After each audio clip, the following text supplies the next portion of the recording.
Question mark எல்லாமே வந்து missing figures.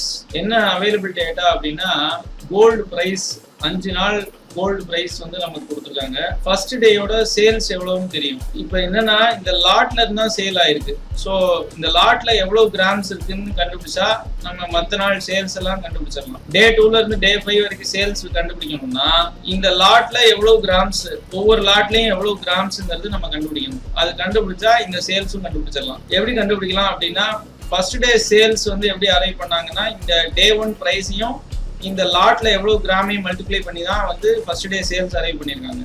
Lot 1 sales பிரைஸால் divide பண்ணோம்னா நமக்கு எவ்வளவு கிராம் அப்படிங்கிறது தெரிஞ்சிடும். ஸோ 15 கிராம்ஸ் இருக்கு. நமக்கு வந்து இது எல்லாமே வந்து அதே மாடல்ல கண்டுபிடிக்கணும். இப்போ வந்து நமக்கு லாட் வந்து மூவ் ஆகணும். Lot 2, lot 3, lot 4, lot 5 move ஆகணும். பட் பிரைஸ் வந்து சேஞ்ச் ஆகக்கூடாது. அப்ப டினாமினேட்டர்ல உள்ள பிரைஸ் C15 வந்து டாலரை வச்சு லாக் பண்ணணும். டபுள் டாலர் லாக் பண்ணிட்டோம்னா இந்த பிரைஸ் வந்து சேஞ்ச் ஆகாது.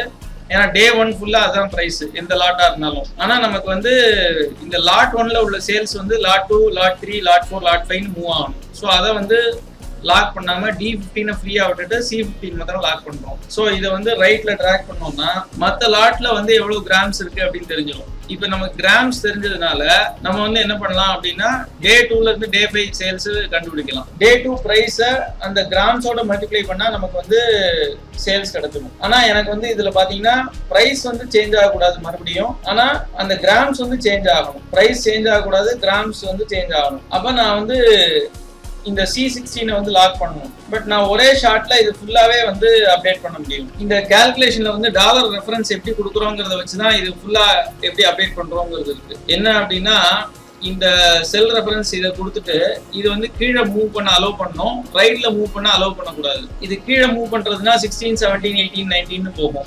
16 நம்பரை வந்து நம்ம லாக் பண்ணக்கூடாது. ஆனா C வந்து லாக் பண்ணணும். ஏன்னா C காலம் மட்டும் இது மாறக்கூடாது. ஸோ C மட்டும் லாக் பண்ணணும். இப்போ C முன்னாடி கொடுத்தோம்னா C லாக் ஆயிடும். 16 முன்னாடி கொடுத்தோம்னா 16 லாக் ஆயிடும். எந்த கேரக்டருக்கு முன்னாடி வந்து டாலர் கொடுக்குறோமோ அது லாக் ஆயிடும்.